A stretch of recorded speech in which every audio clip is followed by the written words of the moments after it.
que estão impedidas de vir cultuar o teu santo nome, possa tão somente estar aqui conosco juntos para te adorar e te bendizer ao teu santo nome.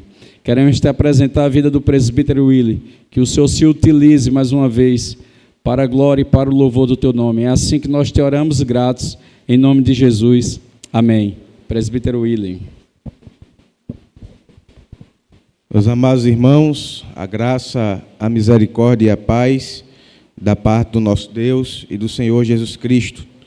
Eu quero convidá-los a abrir a Sagrada Escritura na Epístola de Paulo aos Romanos, no capítulo de número 14.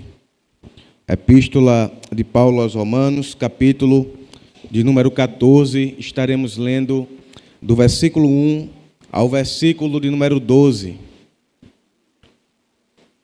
Amém, irmãos?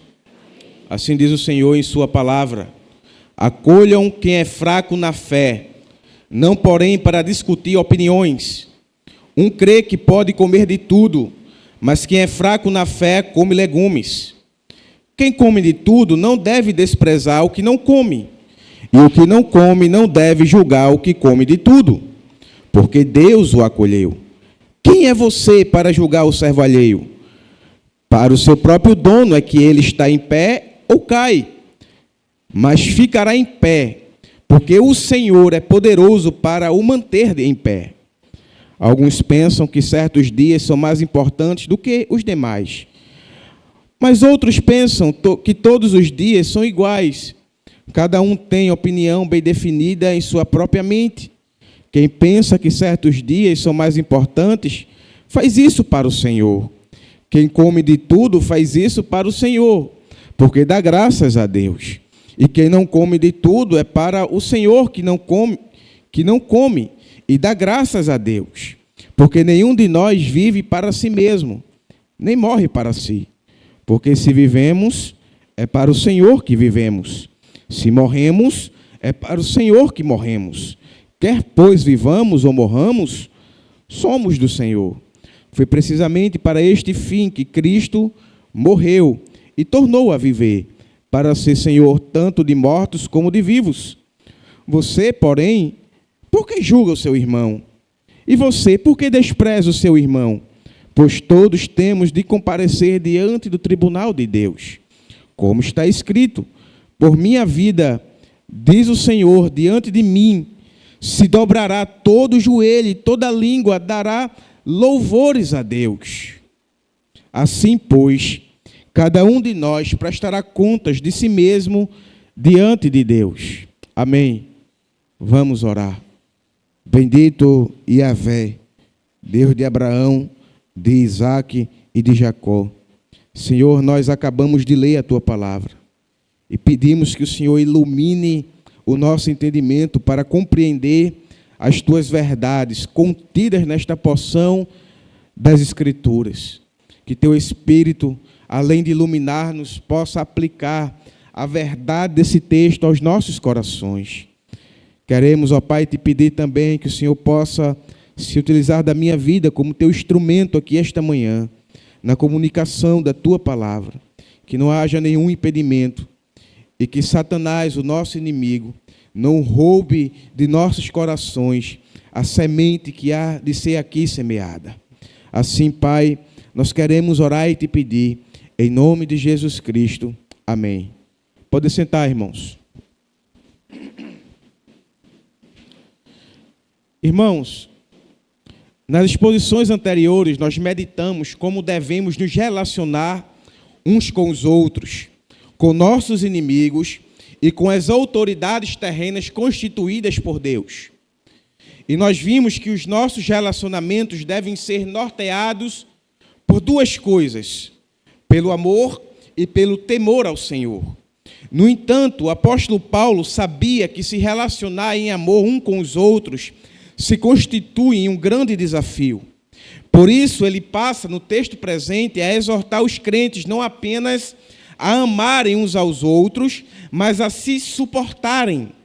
Se relacionar em amor pode ser um grande desafio, justamente por causa das diferenças que há dentre os membros do corpo de Cristo. Havia naqueles dias, na igreja de Roma, algumas questões que estavam levando os crentes a se insurgirem uns contra os outros. O que nós sabemos, à luz do texto, é que havia uma divergência entre os crentes sobre questões de alimentação e sobre as questões de dias. Havia aqueles que haviam adotado apenas uma dieta apenas baseada em legumes e outros que comiam de tudo, como haviam aqueles que consideravam alguns dias mais importantes do que outros. O grande problema não era a existência dessas divergências entre os irmãos, mas o que essas divergências estavam fazendo em seus relacionamentos. Fica claro que por conta delas havia se criado no meio da igreja um certo tipo de desprezo entre os irmãos. Uma atmosfera de intolerância passou a pairar sobre aqueles irmãos devido não às divergências, mas devido à imaturidade que eles tinham para lidar com as divergências que os irmãos tinham um para com os outros.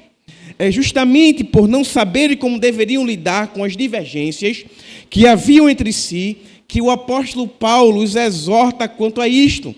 E em sua exortação, podemos ver que ele está conduzindo os crentes a viverem suas vidas suportando uns aos outros. Paulo, então, dá alguns motivos que deveriam nortear os relacionamentos dos crentes que tinham divergências, que também servem para nós. Eu quero, então, esta manhã, olhar para o presente texto e levantar aqui 4 motivos do porquê nós, crentes, devemos suportar uns aos outros, mesmo que nós tenhamos divergências.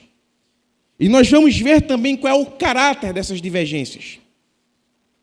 Em primeiro lugar, nós devemos suportar uns aos outros, pois Deus nos acolheu.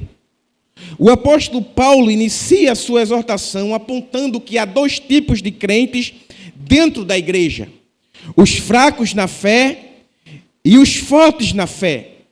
Versículo 1: acolham quem é fraco na fé, não porém para discutir opiniões. E o interessante é que o apóstolo Paulo faz pesar sobre os ombros daqueles que são fortes na fé a responsabilidade de acolher aqueles que são fracos na fé. No entanto, precisamos considerar o que é que o apóstolo quer dizer quando se refere a crentes fortes e fracos na fé.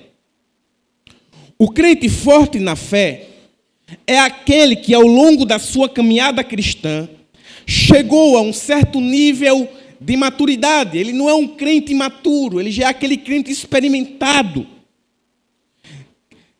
pelo Senhor e que logrou bom êxito, contraindo para si maturidade da sua experiência cristã. E precisamos entender que tal crente é maduro é aquele que não se deixa ser conduzido por suas próprias paixões, mas age norteado pela palavra de Deus. Tal crente foi amadurecido pela vivência da vida cristã e pelo ministério da palavra de Deus em sua vida. Este é o crente forte. Não é aquele que confia na sua própria força, mas é aquele que, ao longo da sua caminhada cristã, por meio da experiência que ele tem na vida cristã com Deus, com relação à sua palavra, chegou a certo nível de maturidade. Do outro lado, encontramos o crente fraco na fé. Tal crente é aquele que carece de maturidade. Podemos dizer que é o crente imaturo. É aquele tipo de crente que ainda está engatinhando na fé. Tal crente, por não ter sido experimentado, ou por ser negligente e por possuir um conhecimento superficial das Escrituras, tem consigo alguns dilemas em sua consciência. Encontramos um tipo de dilema de consciência de tal crente nas palavras do próprio Paulo, aí no versículo 2. Um crê que pode comer de tudo, mas quem é fraco na fé, come legumes. Ele tem um dilema em sua consciência. Por quê? Porque ele ainda não chegou a um certo nível de maturidade, que aqueles crentes fortes na fé já haviam chegado dentro daquela igreja. É importante dizer que a expressão usada por Paulo, fraco na fé, não dizia respeito a questões de ordem moral, como alguns pensam. Alguns olham para esse texto e acham que o crente fraco na fé é aquele que vive tropeçando no pecado. É o trôpego. Não é isso. Quando Paulo fala, se referindo a crente fraco na fé, não está se referindo a questões morais, mas a questões de consciência, de mentalidade. Isto é, aquele que ainda não adquiriu em sua consciência maturidade para lidar com algumas questões. Naqueles dias, na igreja de Roma, havia alguns cristãos que ainda não haviam alcançado maturidade, que por questões de consciência acreditavam que deviam apenas comer legumes. É o crente vegetariano. Provavelmente, tal peso na consciência se dava ao fato de alguns dos alimentos que eram vendidos na cidade de Roma serem oferecidos aos ídolos. Outra possibilidade é que esses crentes que eram fracos na fé eram provenientes dos judeus da igreja, que por questões de leis dietéticas antigo-testamentárias ainda tinham dificuldade de aceitar o consumo de certos alimentos. Existem essas duas possibilidades dentro da igreja de Roma. E por isso, tais crentes, por uma questão de consciência, se abstinham de tais alimentos, adotando a dieta que tinha como base legumes. No entanto, o problema apontado por Paulo não consistia em comer ou não comer tais alimentos, mas ao fato de que os crentes estavam desprezando uns aos outros por essas questões. É diante desse desprezo que havia no meio da igreja que Paulo tece a seguinte exortação, no versículo 3. Quem come de tudo não deve desprezar o que não come, e o que não come não deve julgar o que come de tudo. Paulo olha para ambos os tipos de crentes e os exorta a suportarem uns aos outros. Os crentes estavam sendo carnais, julgando uns aos outros por uma questão de consciência. Não havia, irmãos, no evangelho ensinado pelo Senhor Jesus Cristo, nem tampouco pelos apóstolos, nenhuma lei que proibia o crente de comer carne, comer só legumes. Não havia tal coisa. Não havia uma proibição. Mas por uma questão de consciência, aqueles crentes estavam julgando, desprezando uns aos outros. O forte olhava para o fraco e o julgava. O fraco olhava para o forte e o julgava.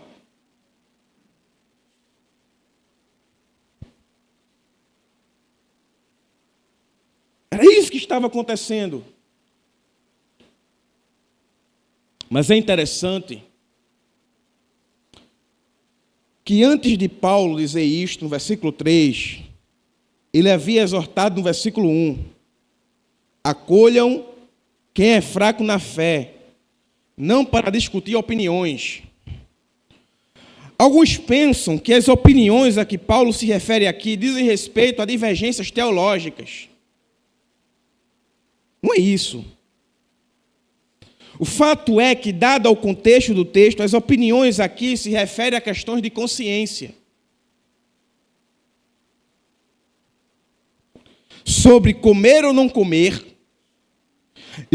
alguns tipos de alimentos e sobre a questão da importância de dias. É esse tipo de opinião que Paulo está falando aqui.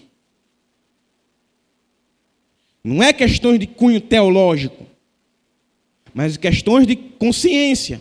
Paulo está exortando, olha, você não deve estar discutindo com o outro questões da sua própria consciência. Porque isso não vai levar você a lugar nenhum. A única coisa que levou aquela igreja na discussão de opiniões foi ao desprezo, foi ao julgamento. O fato é que Paulo dirige aqui uma exortação para aqueles que são maduros na fé, que estão dentro da igreja. Então você que é maduro na fé, preste bastante atenção no que Paulo está dizendo aqui. É seu dever não entrar em discussões de opinião com aqueles que são fracos na fé. O fraco na fé é imaturo, mas se você que é maduro dentro da igreja, não deve dar lugar a discussões de opiniões. Seja maduro.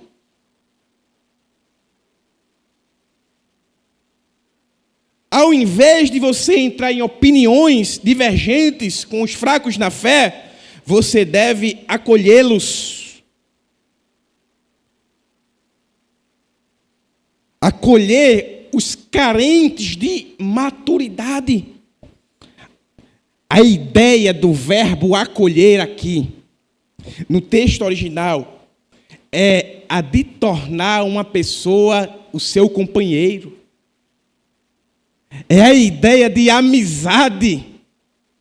Você deve olhar para aquele que tem pensamentos divergentes de você. Não é questões teológicas, mas questões de consciência. E você deve torná-lo seu companheiro. Você deve nutrir amizade com ele. E não desprezar, como estava havendo naqueles dias na igreja de Roma. O interessante é que mais à frente, o apóstolo vai pegar este mesmo verbo e utilizá-lo para mostrar o motivo de os crentes suportarem uns aos outros. No finalzinho aí do versículo 3. Porque Deus o acolheu. Deus acolheu quem, irmãos? O forte e o fraco na fé. Deus não acolheu apenas os fracos na fé. Deus não apenas acolheu os fortes na fé. Não. Deus acolheu para si os crentes maduros e imaturos da sua igreja. É interessante porque esse verbo, irmãos, no texto original, ele está na voz média. E sabe o que é a voz média no grego? É quando alguém pratica a ação para si mesmo. Então, o que motivou Deus a acolher o crente forte e o crente fraco na fé, sabe o que foi? Não foi porque um era maduro e o outro era imaturo e precisava de cuidado, mas simplesmente porque ele quis. Ele fez isso para o louvor da sua glória. E o que Paulo está dizendo àqueles crentes é que Deus se fez companheiro, Deus se fez amigo dos crentes fortes e dos crentes fracos na fé. Ora, por Deus estar aliançado com ambos os tipos de crentes, os crentes deveriam suportar uns aos outros. Se Deus havia acolhido a todos dentro da igreja, fortes e fracos, eles deveriam suportar uns aos outros. Esse é o primeiro motivo que Paulo apresenta. Porque Deus nos acolheu. Você é um acolhido por Deus. Aí você olha para o seu irmão do lado e você entende que ele também foi acolhido por Deus. E por causa disso, você deve suportá-lo. Em segundo lugar, o segundo motivo. Devemos suportar uns aos outros por uma questão de consciência. Versículo 4 ao 6. Ao que tudo indica, os crentes estavam dando lugar à carne, ao ponto de começarem a julgar uns aos outros. No entanto, Paulo os exorta justamente a abandonarem todo tipo de julgamento quanto a essa questão. Paulo se utiliza de uma linguagem de Senhor, de servo e de Senhor, aqui para ensinar os crentes a agirem corretamente um com os outros. Nenhum crente, preste atenção nisso, nenhum crente é senhor sobre o outro para determinar com força de lei como eles devem agir baseado em suas próprias convicções. Os crentes fortes julgavam os fracos e os fracos julgavam os fortes, pois haviam estabelecido uma lei uma lei de consciência que aplicavam uns aos outros. No entanto, não havia senhor entre eles para agir de tal modo. Por isso, diz o apóstolo no versículo 4, quem é você para julgar o servo alheio? Para o seu próprio dono é que ele está em pé ou cai.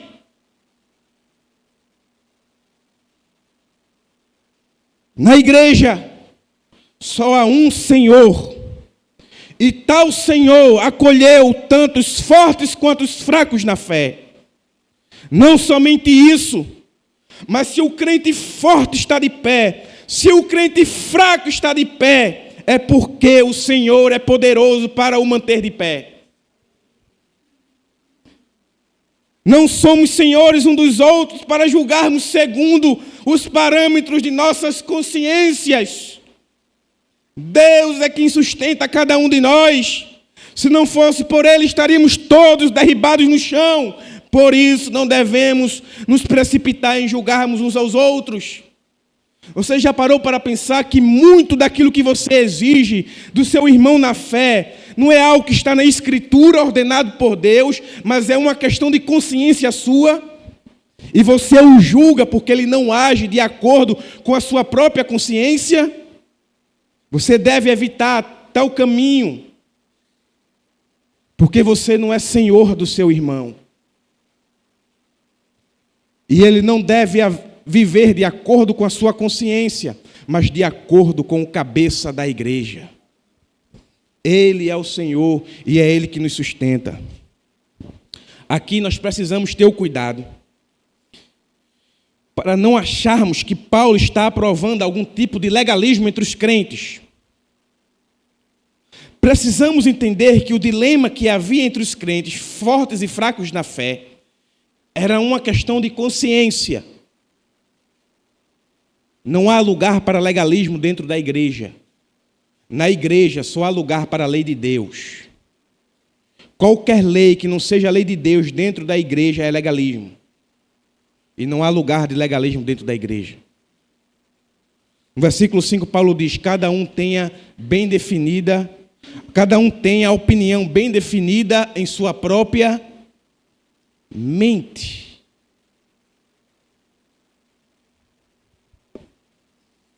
Alguns tinham maturidade para comer todo tipo de comida, ao passo que outros não tinham. Aí, conforme o versículo 5, alguns pensam que certos dias são mais importantes do que os demais, mas outros pensam que todos os dias são iguais. Provavelmente algum crente dava muita importância a certa data festiva que ocorria naqueles dias, e julgava aqueles que não davam tanta importância quanto eles. Mas Paulo está dizendo, olha, há quem ache de importante, há quem ache que não há de importante, há quem coma, há quem não coma. Mas vocês têm opinião bem definida em suas mentes.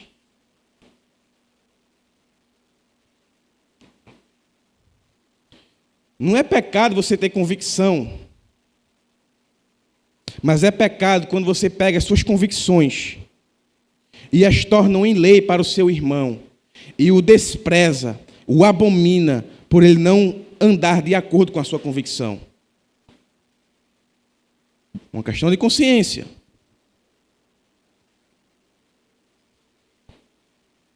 É interessante porque Paulo conclui no versículo 6, que tanto aquele que come como não come, aquele que tem dia importante como não tem, estavam fazendo para o Senhor. Quem pensa que certos dias são mais importantes, para isto, faz isso para o Senhor. Quem come de tudo, faz isso para o Senhor. porque dá graças a Deus. E quem não come de tudo é para o Senhor que não come e dá graças a Deus. O crente que só comia legume, ele glorificava a Deus pela provisão do Senhor na sua vida. E o crente que comia carne, ele glorificava a Deus, porque Deus havia provido. Trazendo para os nossos dias, você que come galinha guisada, você glorifica a Deus, porque Deus lhe deu uma galinha guisada para comer. E o crente que come sarapatel, ele glorifica a Deus, porque Deus deu sarapatel para ele comer. Está entendendo? A ideia é essa, irmãos. Não é uma questão de ordem moral aqui, é uma questão de consciência. Não é pecado. Coma a sua galinha de cabidela, coma seu sarapatel, glorificando a Deus. Coma a sua galinha guisada, o frango assado, está tudo certo, irmãos. Não é pecado. Se não é pecado, nós não podemos criar leis dentro da igreja e julgar os irmãos por causa disso. Precisamos também ter o cuidado de não pensarmos que Paulo está legitimando a imaturidade dos crentes. Paulo não está dizendo que o fraco na fé tem que ser sempre fraco na fé. Não é isso. Paulo está tratando da realidade da igreja. Há crentes fracos na fé. O crente fraco na fé precisa amadurecer e tornar-se forte. Deixar de comer o leite para passar a comer comida substanciosa. O fato é que o apóstolo Paulo vai exortar os crentes de Roma quanto a isso, justamente para lhes mostrar que, ao invés de julgarem uns aos outros, deveriam viver a vida em comunidade, suportando e sendo suportados uns pelos outros. As divergências de consciência não podem gerar no seio da igreja divisões. Antes, deve conduzir os crentes a agirem com maturidade, suportando uns aos outros. Mas Paulo apresenta um terceiro motivo.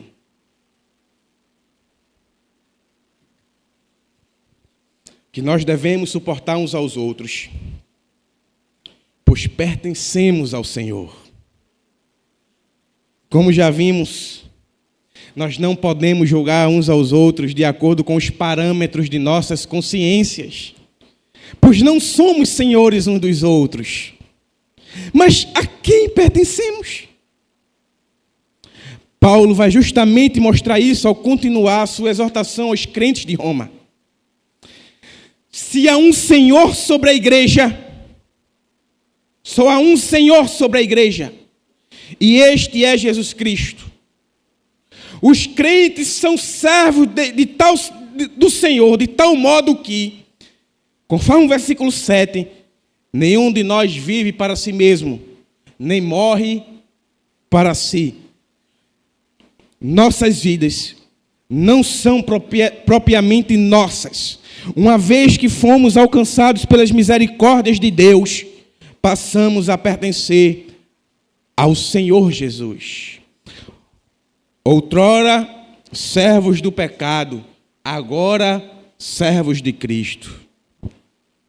E o senhorio que Jesus exerce sobre nós é tal que não apenas pertencemos a Ele em vida, mas também em morte. Versículo 8, porque se vivemos é para o Senhor que vivemos, se morremos é para o Senhor que morremos, quer pois vivamos ou morramos, somos do Senhor. Nada, irmãos, pode nos separar do amor de Deus que está em Cristo Jesus, nem mesmo a morte. Somos dele, quer vivamos, quer estejamos na sepultura, nós pertencemos a Ele. Nada nem ninguém arrebata os crentes das mãos do Senhor, nem a morte. O senhorio de Jesus sobre nós é absoluto.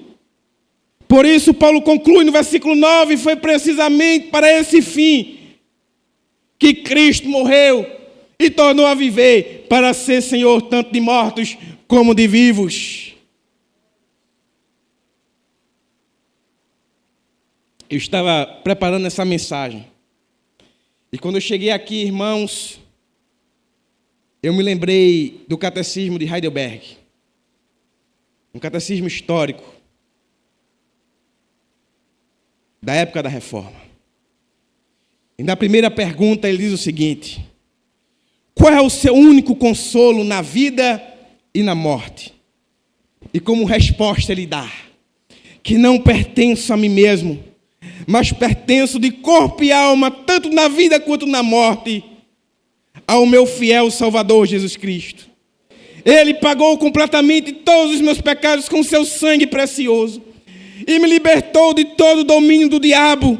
Ele também me guarda de tal maneira que, sem a vontade do meu Pai Celeste, nenhum fio de cabelo pode cair da minha cabeça. Na verdade, todas as coisas cooperam para a minha salvação. Por isso, pelo seu Espírito Santo, Ele também me assegura a vida eterna e me faz disposto e pronto de coração para, de agora em diante, viver para Ele.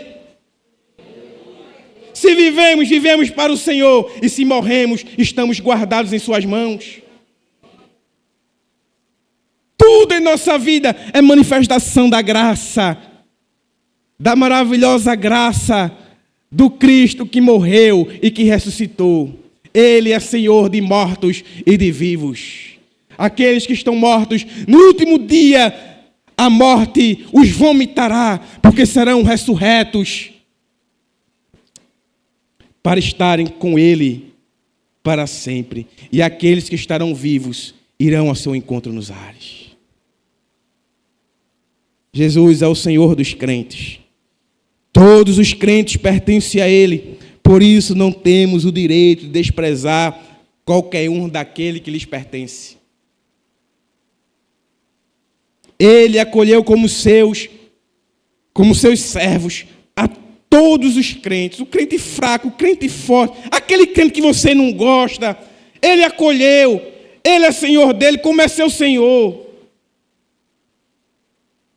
Logo, devemos colocar de lado as nossas diferenças de consciência e suportarmos uns aos outros. Preste atenção. Se somos do Senhor, convém que vivamos suportando uns aos outros. Você é do Senhor Jesus? Então suporta o irmão que está ao seu lado, porque ele pertence a Ele também. Mas há um quarto e último motivo que Paulo nos dá, que deve nos conduzir a suportar uns aos outros. E aqui, irmãos, é onde a onça bebe água, viu? Aqui o bicho pega. Se você chegou até aqui e arrumou uma justificativa em argumentar que não deve suportar o seu irmão, aqui você não tem para onde correr. Devemos suportar uns aos outros, pois todos iremos comparecer diante do tribunal de Deus. Por fim, Paulo conclui a sua exortação quanto ao dever de os crentes suportarem uns aos outros, se utilizando de uma verdade escatológica. Paulo lembra aqueles crentes de que um dia irão comparecer ao tribunal de Deus e que por isso não deve agir carnalmente um com os outros. Versículo 10 ele diz: você, porém, que julga o seu irmão, e você que despreza o seu irmão, por que julga o seu irmão e por que despreza o seu irmão? Pois todos temos de comparecer diante do tribunal de Deus. Você já pensou isso? De que um dia você estará diante do tribunal de Deus? Paulo coloca aqueles crentes diante do tribunal de Deus. Nós estamos diante desse tribunal agora. Eles estavam julgando uns aos outros, desprezando uns aos outros, baseado nos tribunais de suas consciências. Mas o fato é que nenhum deles seriam julgados de acordo com os parâmetros de suas consciências. Todos seriam julgados de acordo com o rigor do tribunal de Deus. Por isso, não deveriam tecer julgamentos precipitados, tampouco desprezar uns aos outros. Esse tribunal, irmãos, conforme o próprio Paulo fala no capítulo número 2 da sua carta aos Romanos, será segundo a verdade. O parâmetro do tribunal de Deus não é as nossas consciências, aquilo que nós achamos por certo e por errado. O parâmetro do tribunal de Deus é a verdade. E diante da verdade, todos se prostrarão. Não haveria outra reação senão a de humilhação. Versículo 11. Como está escrito: por minha vida, diz o Senhor, diante de mim se dobrará todo o joelho, e toda língua dará louvores a Deus.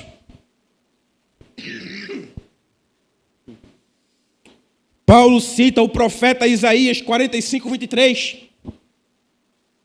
para confirmar tal verdade. Presta atenção. Nenhuma consciência será exaltada no tribunal de Deus.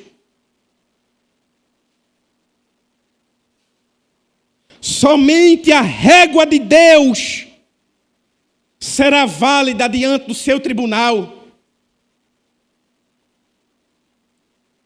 Pode levar uma carrada de argumento.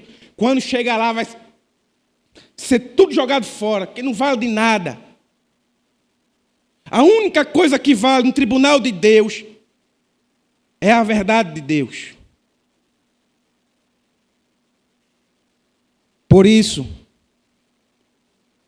os crentes, eu e você, não devemos julgar uns aos outros baseado em nossos parâmetros.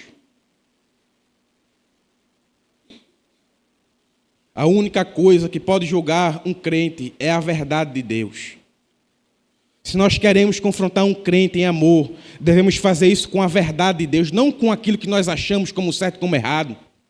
Não de acordo com os parâmetros da nossa consciência. Não, ninguém tem tal autoridade, mas a palavra de Deus, quando exposta, pregada, ensinada, utilizada como meio de exortação, de disciplina, tem autoridade, porque ela é a verdade de Deus. E não a consciência humana. O fato é que Paulo vai além e conclui apontando para o fato de que uma vez que os crentes estarão diante do tribunal de Deus, prestarão contas de si mesmo e não daqueles que eles julgaram em vida. Versículo 12. Assim, pois, cada um de nós prestará contas de si mesmo diante de Deus. Ora, tal verdade deveria ser como combustível que deveria impulsionar os crentes a cuidarem de si mesmos. Ao invés de julgarem uns aos outros por questões de consciência, eles deveriam se esforçar por suportarem uns aos outros, apesar das divergências em suas consciências. Ao invés de viverem desprezo, eles deveriam se esforçar por suportar uns aos outros. Eles deveriam buscar as coisas excelentes e não darem lugar à carne. Sabe por quê? Porque quando você estiver diante do tribunal de Deus, você não vai dizer, o irmão fulano. Deus vai dizer, agora é com você, meu querido.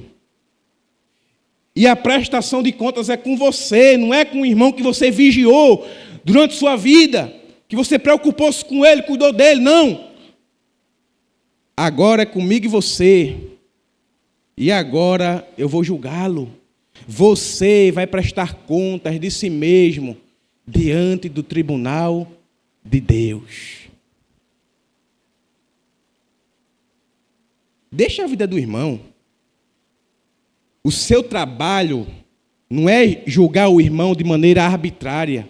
O seu trabalho, caso o irmão seja encontrado em alguma falta, em algum pecado, é exortá-lo segundo a verdade de Deus.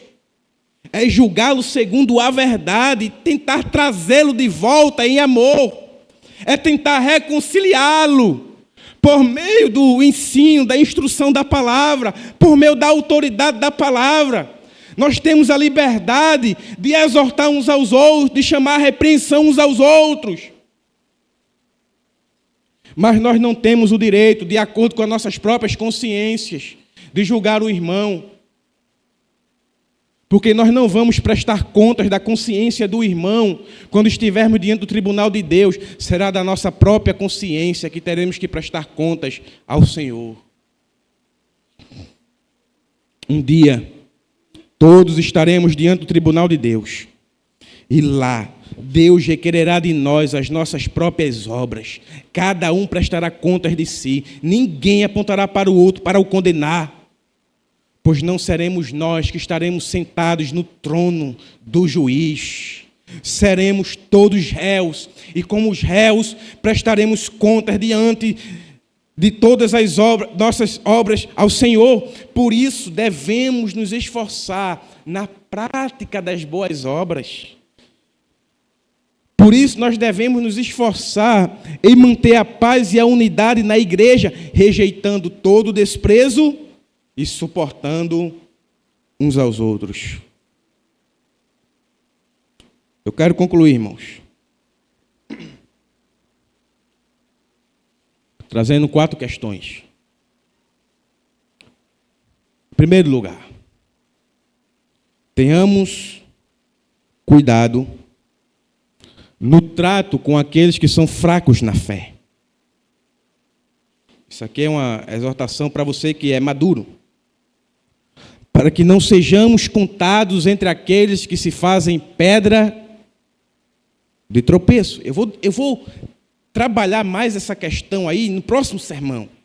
De quando os fortes se tornam pedra de tropeço para os fracos. Mas a princípio, você que é maduro na fé, seja maduro no trato com o fraco na fé. Não faça como aqueles irmãos estavam fazendo. Não entre em discussões tolas para discutir opiniões. Seja maduro. Seja sóbrio. Haja como tal. Em segundo lugar, devemos ter o cuidado de não confundir fraqueza na fé com esperteza na carne. Agora eu estou me referindo aos fracos na fé. Paulo aqui, irmãos, não está falando de questões de ordem moral. Paulo está falando de questões de ordem de consciência. Não confunda fraqueza na fé com esperteza da carne. Porque tem crente que diz, eu sou tão fraco na fé, por isso eu caí então nesse pecado. Isso é esperteza da carne. Tanto fraco como forte na fé tem a responsabilidade de santificar-se. Não é porque você é fraco na fé que você não tem que buscar as coisas excelentes. Não se esconda atrás da sua fraqueza. Não dê lugar ao diabo por ser imaturo na fé. Antes, procure a maturidade. Terceiro lugar, Jesus não rejeita a nenhum dos seus servos. Como, pois, desprezaremos aqueles que foram acolhidos pelo Senhor? Quem somos nós para desprezar um membro do corpo de Cristo? Nós não somos o cabeça da igreja. Nós somos corpo.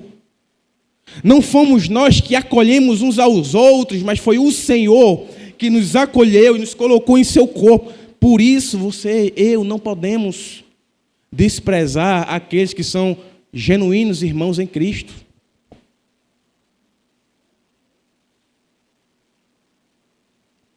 Em quarto lugar, o fato de que um dia estaremos diante do tribunal de Deus deve nos conduzir a agirmos com graça e misericórdia uns com os outros. Responda a seguinte pergunta: quando você estiver no tribunal de Deus, você quer que Deus haja com você como? Com graça ou misericórdia ou no furor da sua ira?